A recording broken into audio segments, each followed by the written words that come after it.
Well then, pretty good card. Pretty anticlimactic main event. Reaction to the scraps. You're going off, forgive me. I am hungover as anything. Because England got one step closer to bringing it home last night. And for that reason, it's one of the rare times where I've not even watched the early prelims. So when it comes to the early prelims, I'm reacting to the fight results with you. So yeah, let's get going. Alessandro Costa submits Cody Durden in round 2. To be expected. Ryan Gandra knocks out Zachary Reese in the first round. I don't know who Ryan Gandra is, but that's quite impressive. Farish Basfarat won by decision. It's just what they do, innit? Even as a -600 favourite, they win a 3-round decision. Damon Pinnas knocks out Cesar Almeida in the first round. Once again, no idea who Damon Pinnas is. And the first fight that I actually watched, Wang Kong beats Tracy Cortez by decision. Now, I wouldn't have predicted that, but I don't think it was I don't think it was a stretch, you know what I mean, to predict it. Fair play, Wang Kong. She's legit, isn't she? Right. Now we can get going. Luke Riley Karkamaka. The boy! The absolute boy! This is what he does. This is what he does. You're looking at it, you're going, oh no, his leg's getting chopped. Oh no, it looks weight shaky. It looks shaky. Ah! You're dead. You're fucking dead. The boy, honestly, he is just everything you want out of a fighter. All action. Sexy style. Just the boy. And Joe Rogan rattled me in this fight. At no point did Joe Rogan give Luke Riley any credit. It was just, oh, Karkamaka's chopping up that leg, dude. Dude, look at the swelling on Luke Riley's leg, dude. This is going to get bad, dude. And then all of a sudden, Karkamaka's dead, and Joe's just like, oh, wow. Oh, wow. Joe, stop. You're becoming the number one op, and I don't want you to be the number one op. Please, have a day off, son. Adrian Yanez knocks out Cody Garbrandt in the first round. He's done. Cody's done. He can't be fighting top-level fighters like this no more. He just ain't got that in him anymore. As soon as he got that shitty R-face tattoo, it was raps for him, let's be honest. It was just raps.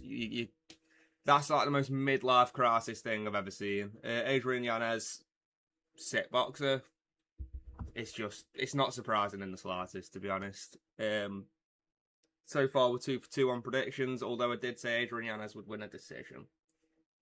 You know. Gable Stevenson, first round knockout. Did anybody else watch that Gable Stevenson fight and just see a mixed race Josh Hokett? Or is it just me? He looks just like Josh Hokett. Athletic, bouncing in and out, quick hands. I don't know why, I just want to see Gable Stevenson fight Josh Hokett. Although, like he said to DC, we haven't even seen him shoot yet. We ain't even seen him shoot. Kind of reminds me of Josh Hokett. The circumstance kind of reminds me of Bo Nickel. You've got this elite wrestler that's come in and got a first round knockout. Luke Dangerous on the feet. So, we ain't learned much. All we have learned that he is UFC caliber. But where he stacks in the division, we ain't learned that. We ain't going to learn that until he gets a decent matchup. Which, let's be honest, won't happen for a while because they love to give these high-level wrestlers bum after bum after bum until they feel confident enough to put them in there with somebody. So, we ain't learned much. We're not going to learn much for a while. But what we have learned is Gable Stevenson is UFC caliber. Let's be honest, we probably already knew that. First fight I was wrong on, and I've never been more happy to be wrong. Robert Whittaker has got it at light heavyweight. And Joe Rogan! Joe Rogan! What are you doing? Oh, Robert Whittaker looks tired. He looks tired. He ain't got that dog in him at light heavyweight. He needs to adjust to the weight class. He looks sick! He looked sick! Yeah, he was a little bit knackered. He was in there with a 205-pound bloke for the first time. But he broke his fucking jaw.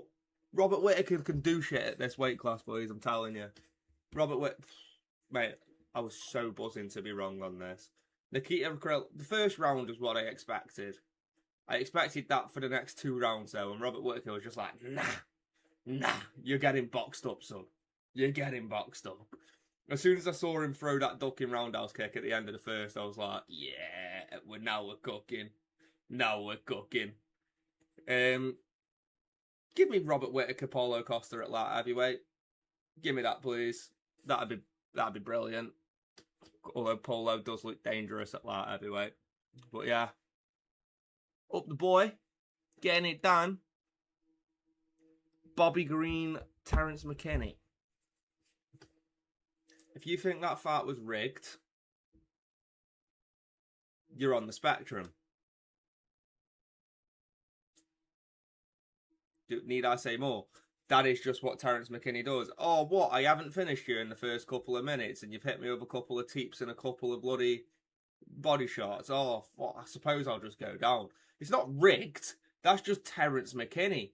If he doesn't win early, he ain't going to win. And yeah, Bobby Green won at the end of the first round, but I think at that point, Terence was already defeated. He had given him everything. He'd beaten him up. He was ground and pounded him. He nearly choked him out. And Bobby Green got up. He broke him. He broke Terence McKinney. And we've seen Terence McKinney be broken time after time after time. This is just what he does. So, am I surprised? Not at all. We're back on track with the predictions. We only got one wrong so far. And that was Robert Whittaker. And I've never been so happy to be wrong. Kind of peak on Terence McKinney that he's never got a bonus. And then Bobby Green knocks him out and gets a performance of the night. On a card like that. Like, I've got to feel bad for him in that sense. But that's just every Terence McKinney fight you've ever seen. I don't know why people are surprised. Once again, another fight that I feel like I got right but got wrong. Lona Kavanagh versus Brandon Royval. I said Brandon Royval will win the majority of the fight but lose the fight because Lona Kavanagh would have the best moments. And that's what happened without Lona Kavanagh getting the win. Brandon Royval just found that submission at the end. And it's not like he's a scrub. Brandon Royval is incredibly good. Top 5 fighter flyweight for God knows how long. He's legit. Lona, still young in the game. He'll be back. But Brandon Royval is the boy. He is the boy. He is sick. Yeah. It's a sad one, that. It is a sad one. But what can you do? This is MMA for you. Shit happens. I'm going to move on before I start crying. Corey Sandhagen and Mario Bautista. Mario Bautista decision win. Once again, it's just what we expected. We expected a bit of a chess match. We expected a high-level MMA match, and that's what we got. Mario Bautista winning because he's using a more well-rounded game. This is what we expected. Neither man loses much stock from this. Neither man gains much stock from this because we know how good both of them are and we know what each fighter is. So yeah, once again, I've not really got much to say. It's just exactly what we expected. Corey's the boy, Mario's the boy. Banger. I've just been rushing because I want to get to Paddy the Paddy. Oh, Paddy the Paddy. I told you, how was he an underdog? It made no sense. Paddy Pimblett by submission was 5-1, meaning you put a tenner on it, you get 60 quid. How? This is what he does. And Benoit St. Denis shooting in for an early takedown against Paddy while they're both dry. Horrible idea. You're going to get wrapped up into a fucking pretzel, son. He is the boy. If you didn't know how good he was, I hope you do now, because he ain't going nowhere. He ain't going nowhere. Yeah, he might never win a bout, but you don't need to win a bout to be an elite fighter. Do you know what I mean? And he could win a bout. The champion right now is Justin Gaethje, and we saw how well he did against Justin Gaethje without really shooting takedowns. I was so frustrated in that fight because I was like, why is Paddy not using his best asset, his grappling? And he just went in there and just had a 25-minute stand-up war with Gaethje. Like, you got to respect it, but kind of living about it. Like, if he went in there with a tiny bit smarter of a game plan, he could have won that fight, and I think would have won that fight, but forget that fight. This fight, Paddy's the boy. Benoit, this is just what Benoit does. He gets a win streak out of fucking nowhere and then loses to top caliber competition. I can't believe he's number 5 ranked at lightweight right now. How? I just don't rate him like that. I mean, I like him. He's an exciting fighter, and I'll never not watch a Benoit Saint Denis fight, but top 5 at lightweight, are we for real? Is that how far the fucking mighty have fallen? By the way, what even was that choke? It was like a Darce choke with his leg on the back from... It was like a Darce lock, but it wasn't a Darce choke. It was unreal. Paddy's a little wizard, mate. I absolutely love him. And I'm not surprised in the slightest that that's happened. And I don't think many people who know the sport are surprised with that. This is just what he does. And the way he gets that crowd going on the walkout.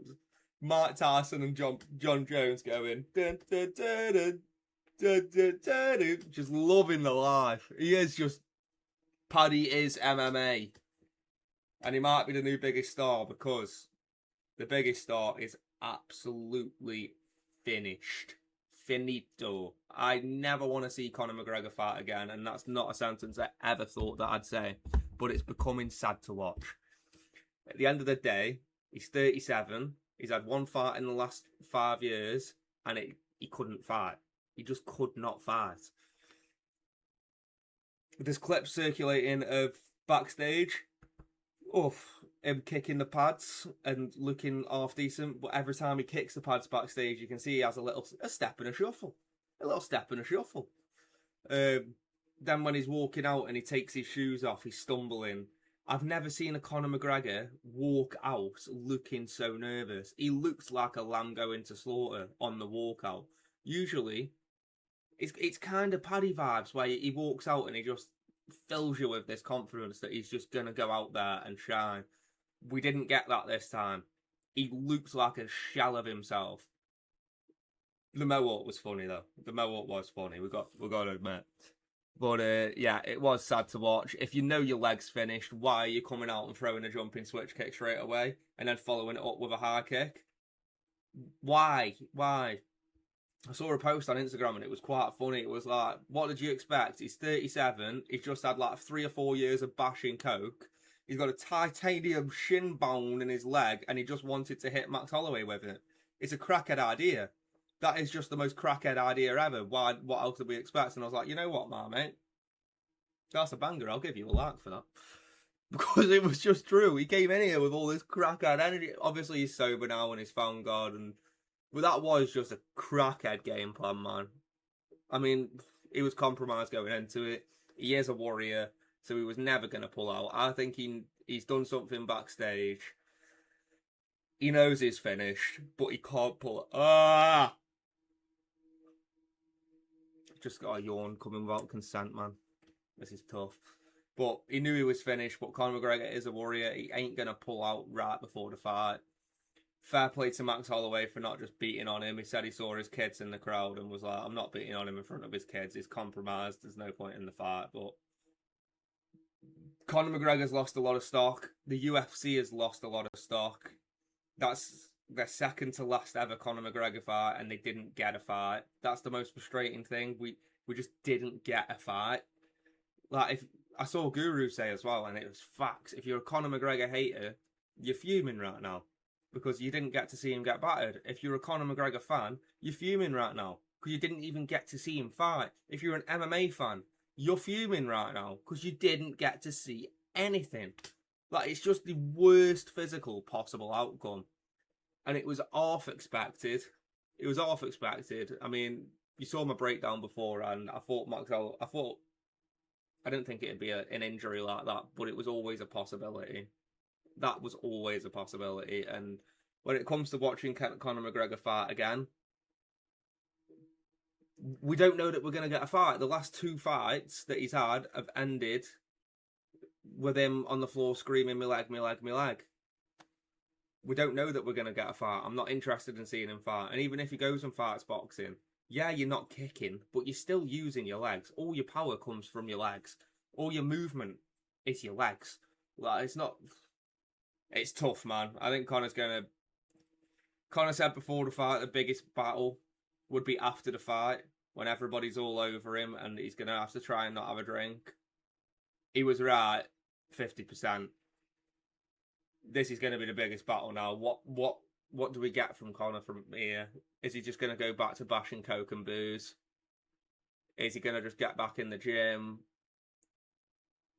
I don't know, but it was a sad watch, and it's not like I don't like Conor McGregor. I do, but I never want to see him fight again. That's my take on it. I never want to see. I'm not interested in a Conor McGregor fight. If I see a Conor McGregor fight, it ain't going to gas me up anymore, because I don't know that we're going to get a fight. Not until he's in the octagon, throwing hands and trading, will I be like, okay, we're cooking. Until that, not interested. Genuinely not interested. The true winner of this is Michael Chandler. He might finally get that McGregor fight. Conor McGregor! I'll cut my leg off, we'll have a one-legged battle. Chandler is the true winner here, because he might finally get that fight, and let's be honest, none of us thought that'd ever happen. But yeah, I'm going to head off. Main takeaway, Paddy Pimblett's the new star, biggest star of this organisation. Luke Riley is going to be one of the biggest stars of the organisation. And Conor McGregor is completely finished. Set one up. Boom. It's coming home! You can find me in the club, bottle full of bub, honey. I got what you need.